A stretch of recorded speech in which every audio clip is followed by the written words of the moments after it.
डगर है मुश्किल कठिन सफर है, मगर मुसाफिर जगह नहीं है।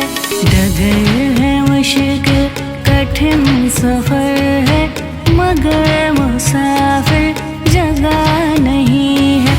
जो सोएगा बस वही खोएगा, जो सोएगा बस वही खोएगा, ये बात उसको पता नहीं है।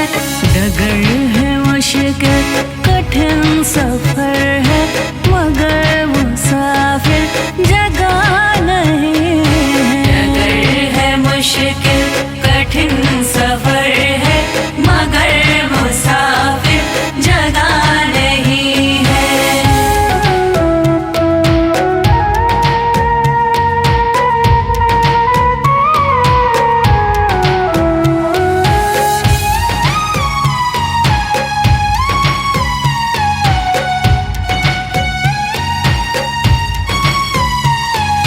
लगेंगे फल जब किसी वृक्ष में, वो पेड़ झुक जाएंगे स्वतः ही।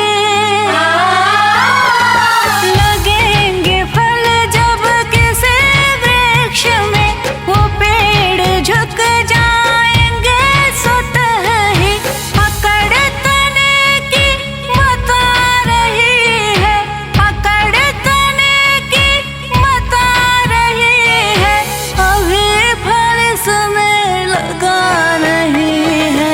डगर है मुश्किल कठिन सफर है, मगर मुसाफिर जगह नहीं है। डगर है मुश्किल कठिन सफर है, मगर मुसाफिर जगह नहीं है।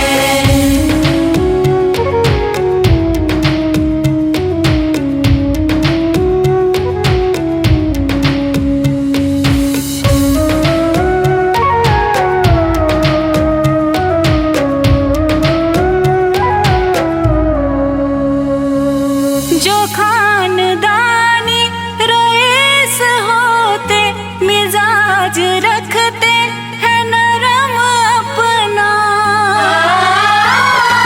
जो खानदानी रईस होते, मिजाज रखते हैं नरम अपना। तुम्हारा लहजा बता रहा है, तुम्हारा लहजा बता रहा है, तुम्हारी दौलत नई नहीं है। डगर है मुश्किल कठिन सफर है, मगर मुसाफिर जगह नहीं है। डगर है मुश्किल कठिन सफर है, मगर मुसाफिर जगह नहीं है।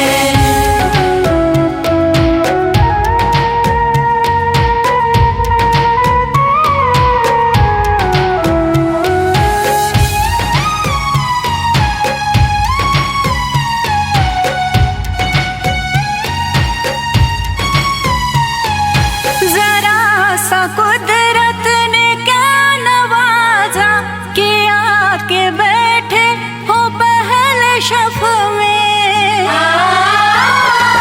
जरा सा कुदरत ने क्या नवाजा, कि आके बैठे हो पहले शफ में। अभी से उड़ने लगे हवा में, अभी से उड़ने लगे हवा में,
बचपन भी जाए जवानी भी जाए, बचपन भी जाए जवानी भी जाए, बचपन भी जाए जवानी भी जाए। बुढ़ापे का होगा असर धीरे धीरे, बुढ़ापे का होगा असर धीरे धीरे। पल पल यूं आठों पहर धीरे धीरे, पल पल यूं आठों पहर धीरे धीरे। चली जा रही है उम्र धीरे धीरे, चली जा रही है उम्र धीरे धीरे।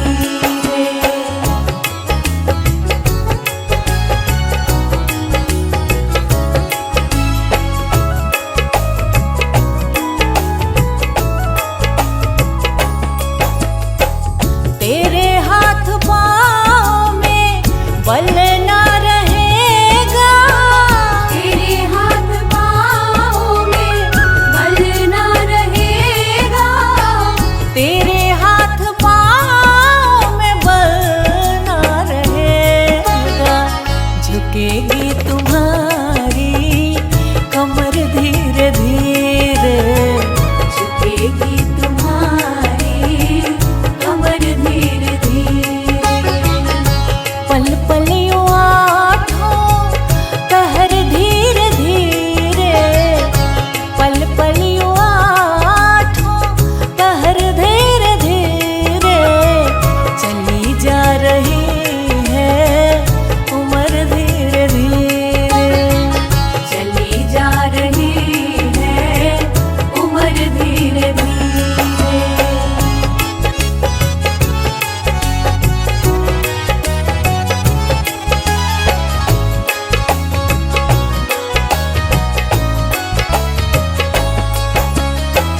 शिथिल अंग होंगे एक दिन तुम्हारे, शिथिल अंग होंगे एक दिन तुम्हारे, शिथिल अंग होंगे एक दिन तुम्हारे।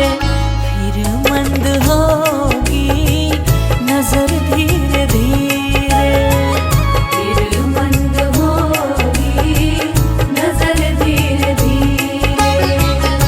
पल पल यूं आठों पहर धीरे धीरे, पल पल यूं आठों पहर धीरे धीरे। चली जा रही है उम्र धीरे धीरे, चली जा रही है उम्र धीरे धीरे।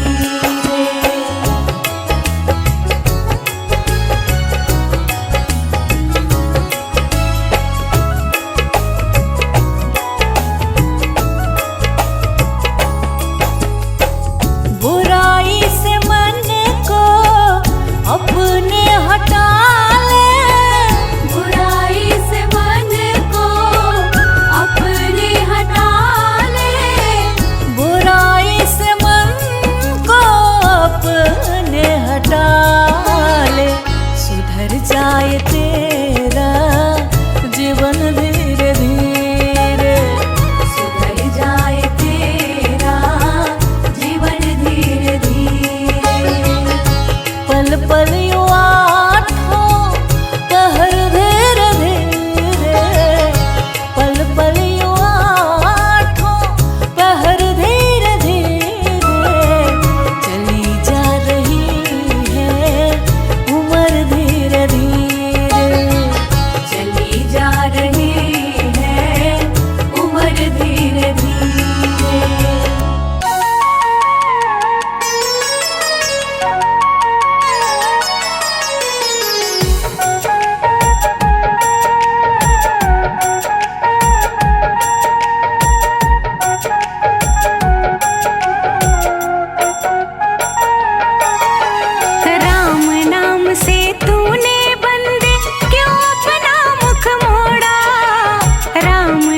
से तूने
घर है, एक न एक दिन बदलना पड़ेगा। जिंदगी एक किराए का घर है, एक न एक दिन बदलना पड़ेगा। जिंदगी एक किराए का घर है, एक न एक दिन बदलना पड़ेगा। जिंदगी एक किराए का घर है, एक न एक दिन बदलना पड़ेगा। मौत जब तुझको आवाज देगी, मौत जब तुझको आवाज देगी, मौत जब तुझको आवाज देगी, घर से बाहर निकलना पड़ेगा। जिंदगी एक किराए का घर है, एक न एक दिन बदलना पड़ेगा।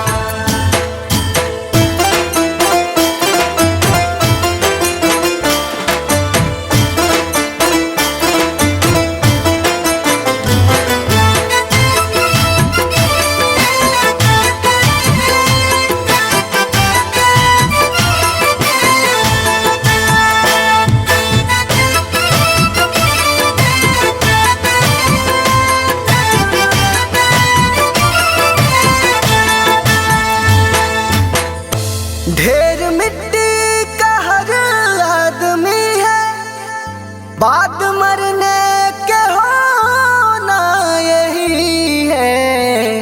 या जमीनों में तुरबत बनेगी, या जमीनों में तुरबत बनेगी, या जमीनों में तुरबत बनेगी, या चिताओं में जलना पड़ेगा। जिंदगी एक किराए का घर है, एक न एक दिन बदलना पड़ेगा।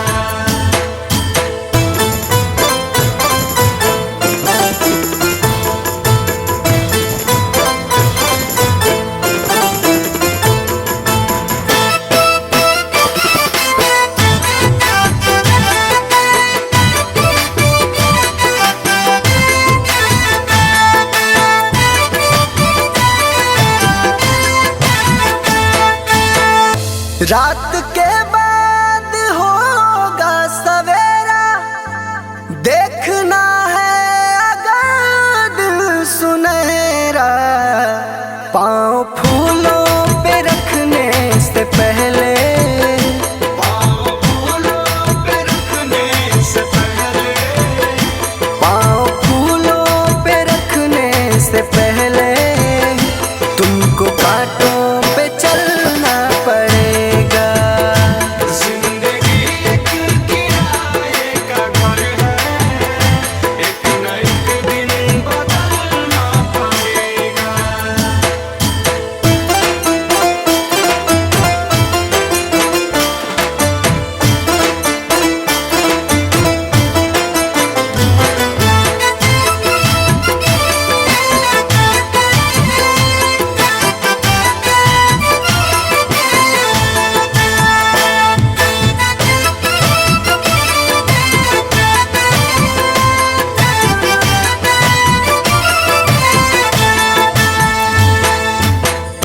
एतबार उनके वादों का मत कर, वरना ऐ दिल मेरे जिंदगी भर तुझको भी मोमबत्ती की तरह, तुझको भी मोमबत्ती की तरह, तुझको भी मोमबत्ती की तरह, कतरा कतरा पिघलना पड़ेगा।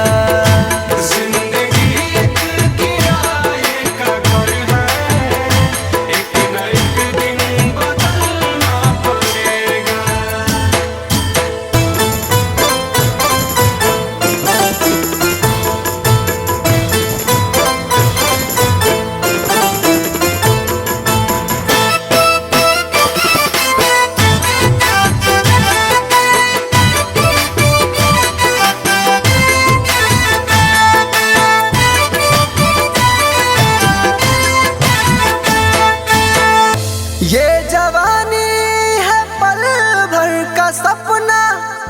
ढूंढ ले कोई महबूब अपना, ये जवानी अगर ढल गई तो, ये जवानी अगर ढल गई तो, ये जवानी अगर ढल गई तो उम्र भर हाथ मलना पड़ेगा। जिंदगी एक किराए का घर है, एक न एक दिन बदलना पड़ेगा।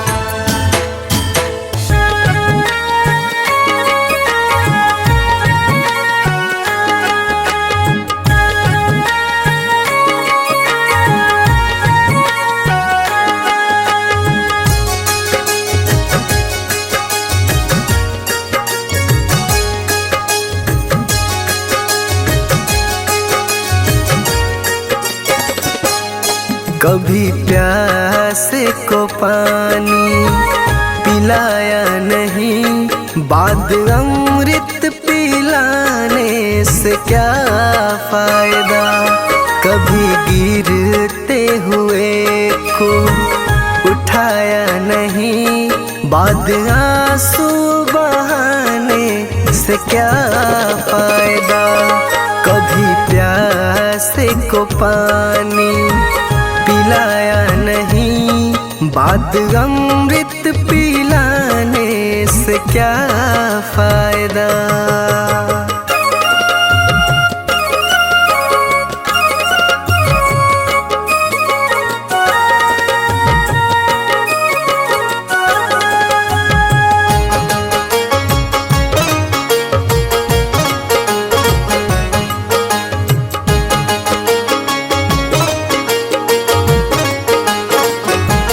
मैं तो मंदिर गया पूजा आरती की, पूजा करते हुए ये ख्याल आ गया।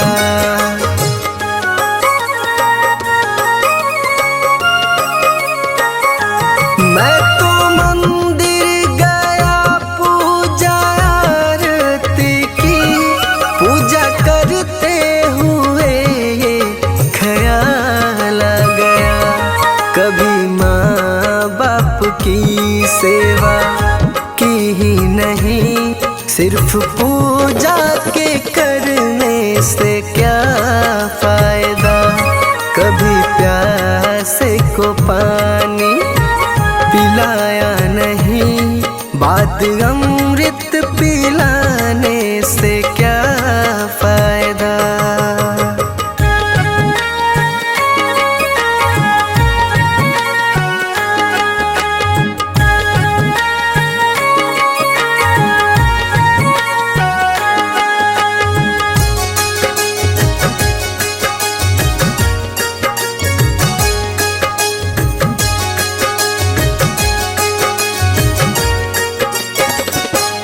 मैं तो सत्संग गया, गुरुवाणी सुनी, गुरुवाणी को सुनकर ख्याल आ गया।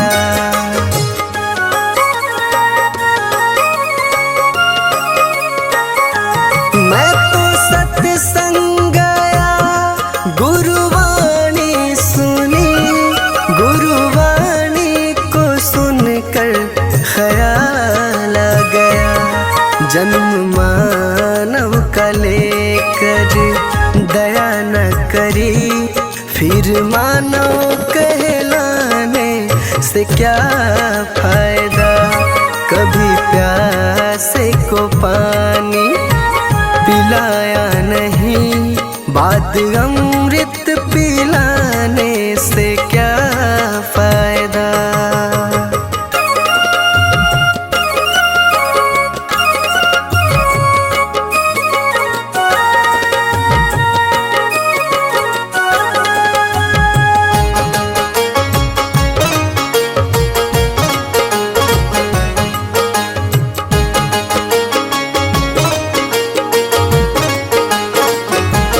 मैंने दान की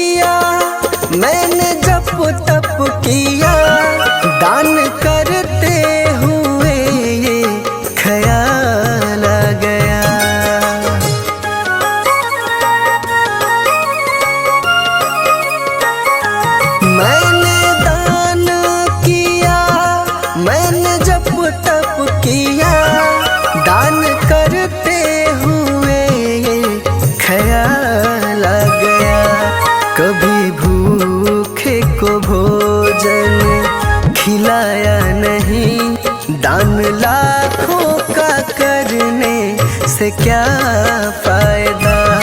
कभी प्यासे को पानी पिलाया नहीं, बाद अमृत पिलाने से क्या फायदा।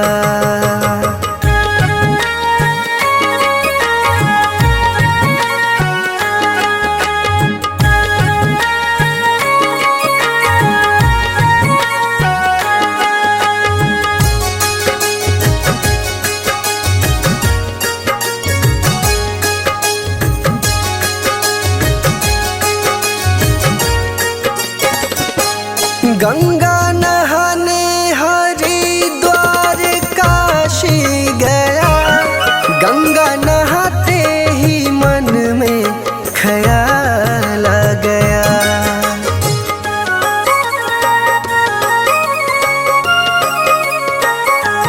गंगा नहाने हरिद्वार काशी गया, गंगा नहाते ही मन में ख्याल आ गया।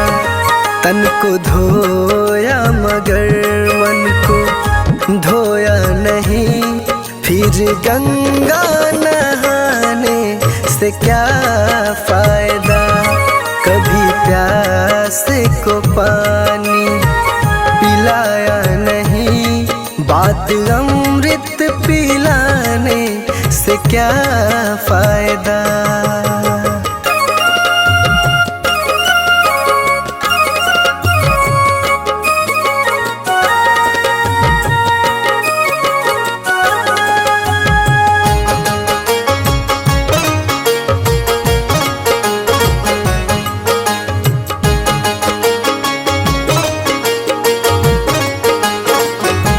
मैंने वेद पढ़े, मैंने शास्त्र पढ़े, शास्त्र पढ़ते हुए ये ख्याल आ गया।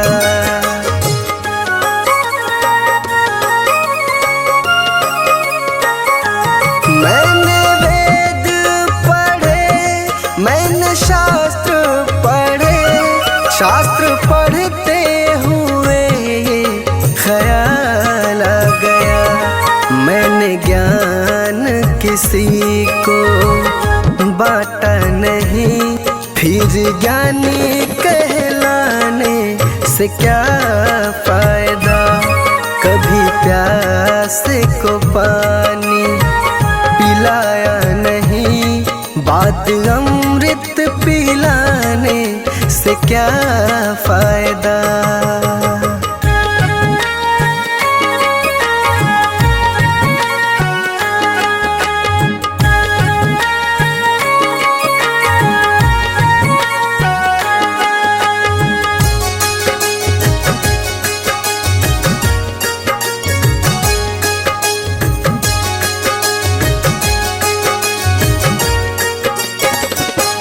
माँ पिता के चरणों में चारों धाम है, आ जा यही मुक्ति का धाम है।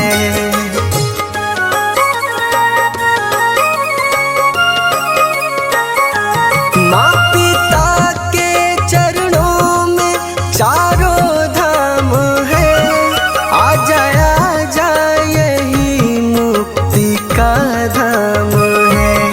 माँ पिता की सेवा तुमने की ही नहीं, फिर तीर्थों में जाने से क्या फायदा।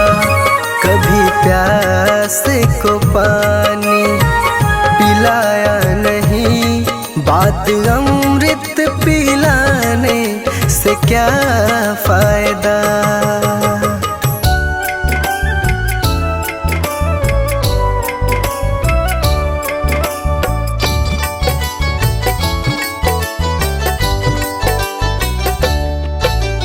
देख तेरे संसार की हालत क्या हो गई भगवान, कितना बदल गया इंसान, कितना बदल गया इंसान। सूरज न बदला, चांद न बदला, ना बदला आसमान, कितना बदल गया इंसान।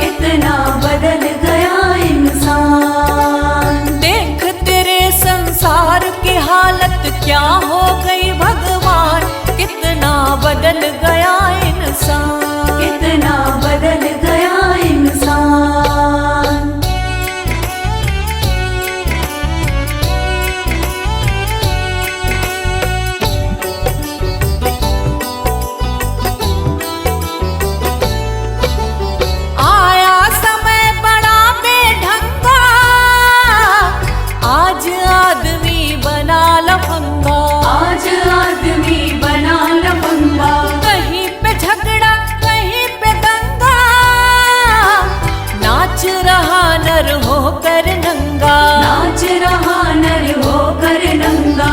छल और कपट के हाथों अपना बेच रहा ईमान, कितना बदल गया इंसान, कितना बदल गया इंसान। देख तेरे संसार की हालत क्या हो गई भगवान, कितना बदल गया इंसान, कितना बदल गया इंसान।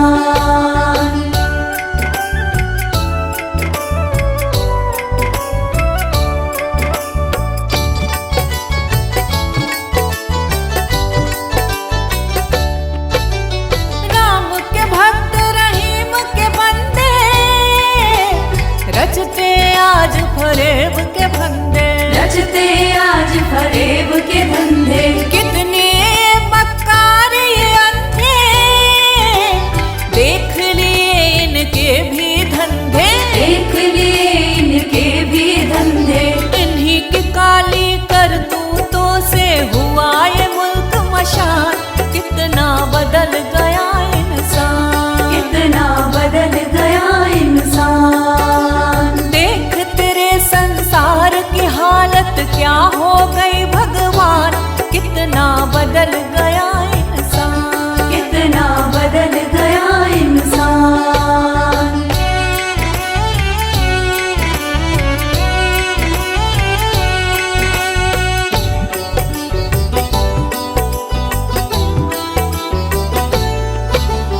जो हम आपस में न झगड़ते, बने हुए क्यों खेल बिगड़ते, बने हुए क्यों खेल बिगड़ते। काहे लाखों घर ये उजड़ते, क्यों ये बच्चे माँ से बिछड़ते, क्यों ये बच्चे माँ से बिछड़ते। फूट फूट कर क्यों रोते ऋषि मुनियों के प्राण, कितना बदल गया इंसान, कितना बदल गया इंसान। देख तेरे संसार की हालत क्या हो गई भगवान, कितना बदल गया इंसान, कितना बदल गया इंसान।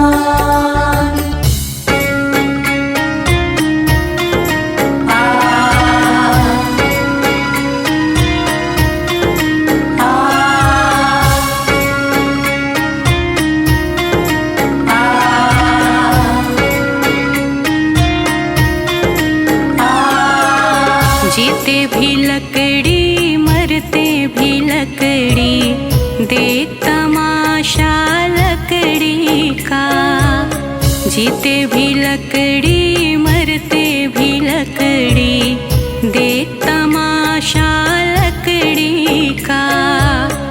क्या जीवन क्या मरण कबीरा, क्या जीवन क्या मरण कबीरा, देख तमाशा लकड़ी का। जीते भी लकड़ी मरते भी लकड़ी, देख तमाशा लकड़ी का।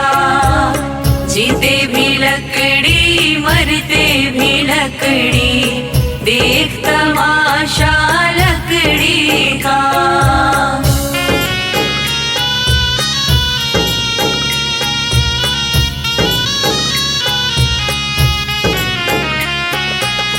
जिसमें तेरा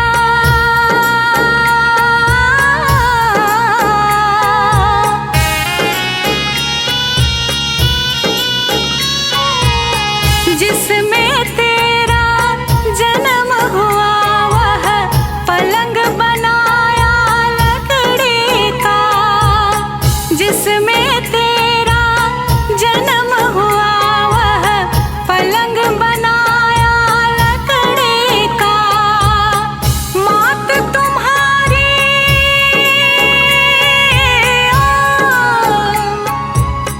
मात तुम्हारी लोरे गाए, वह पलना भी लकड़ी का।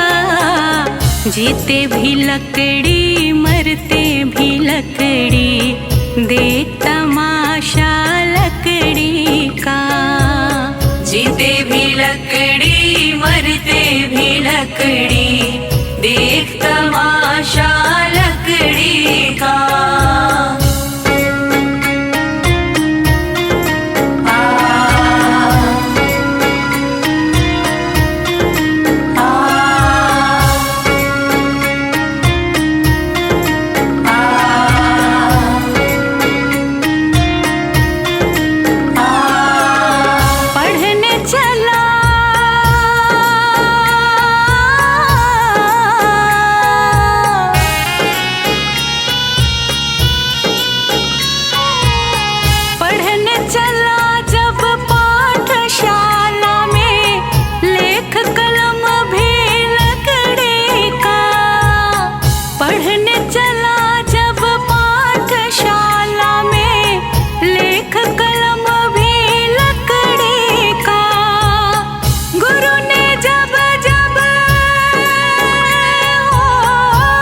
जीते भी लकड़ी मरते भी लकड़ी, देख तमाशा लकड़ी का। जीते भी लकड़ी मरते भी लकड़ी, देख तमाशा लकड़ी का।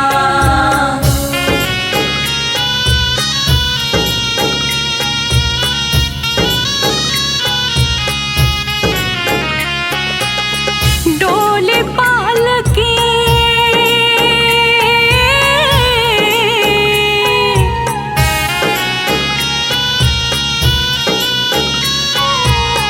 डोली पालकी और जनाजा सब कुछ है यह लकड़ी का। डोली पालकी और जनाजा सब कुछ है जन्म मरण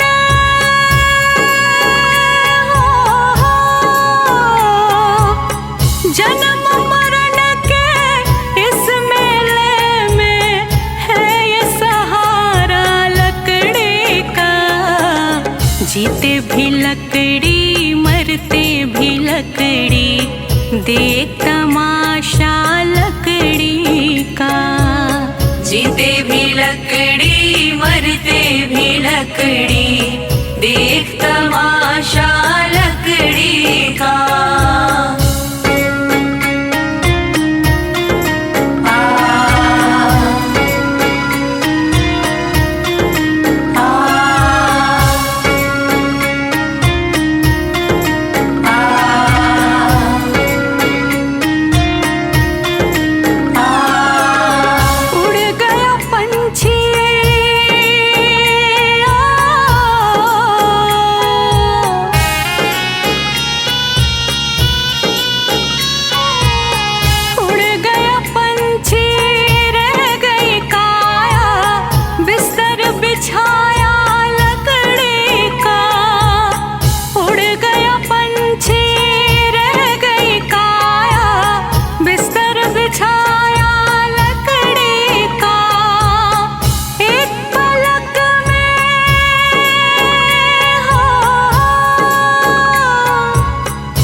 जीते भी लकड़ी मरते भी लकड़ी, देख तमाशा लकड़ी का। जीते भी लकड़ी मरते भी लकड़ी, देख तमाशा लकड़ी का।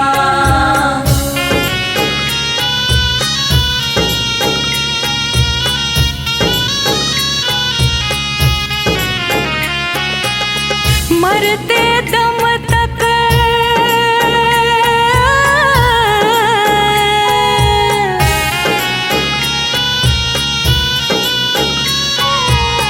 मरते दम तक मिटा नहीं भैया झगड़ा झगड़े लकड़ी का। मरते दम तक मिटा नहीं भैया झगड़ा झगड़े लकड़ी का। राम नाम की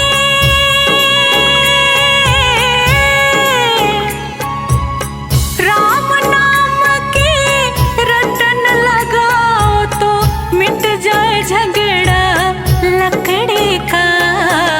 जीते भी लकड़ी मरते भी लकड़ी, देख तमाशा लकड़ी का। जीते भी लकड़ी मरते भी लकड़ी, देख तमाशा लकड़ी का।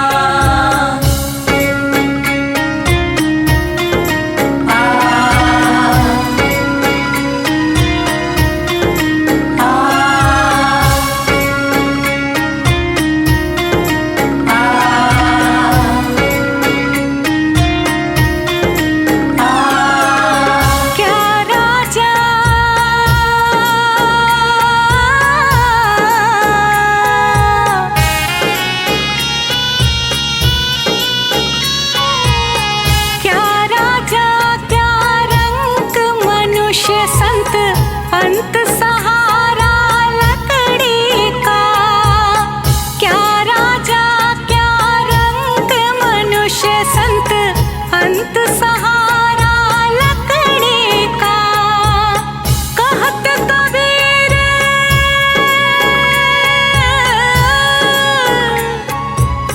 कहत कबीर सुनो भाई साधु ले ले तंबूरा लकड़ी का। जीते भी लकड़ी मरते भी लकड़ी देख तमाशा लकड़ी का। जीते भी लकड़ी मरते भी लकड़ी देख तमाशा लकड़ी का। जय श्रीमन नारायण। देखिए इस जग में जो कोई भी आया है उसे एक न एक दिन तो जाना है। इसीलिए हमारे संत जन इस चेतावनी भजन द्वारा क्या संदेश देना चाहते हैं, आइए इस भजन के द्वारा सुनते हैं।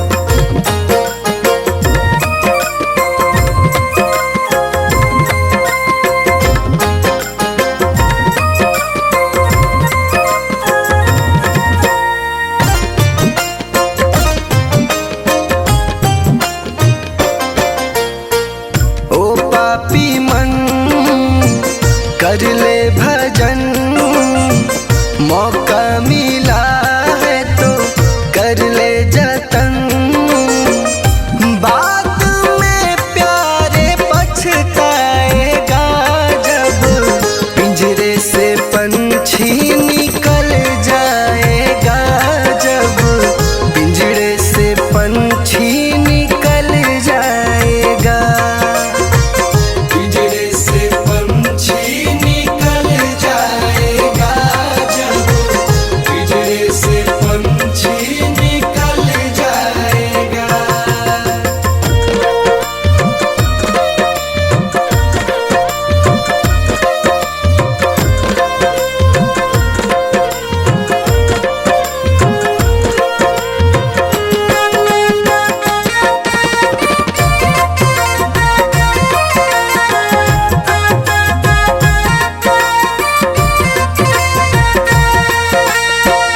संत जन कहते हैं कि क्या तेरा क्या मेरा लगा रखा है। इस जग में ना कोई किसी का है, ना यहाँ पड़ी कोई चीज किसी का है। 4 दिनों का है जग का मेला, कोई न साथी संगी अकेला। 4 दिनों का है जग का मेला, कोई न साथी संगी अकेला। जैसा तू आया जग में वैसा ही तू जाएगा। मुट्ठी बांध के आया जग में हाथ पस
घट में धर ले। राम नाम का सुमिरन कर ले, राम जी का नाम प्यारे घट में धर ले। राम जी का नाम प्यारे काम तेरे आएगा, जीवन मरण से तू प्यारे मुक्ति पा जाएगा। बात में प्यारे पछताएगा, जब पिंजरे से पंछी निकल जाएगा, जब पिंजरे से पंछी निकल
वक्त आया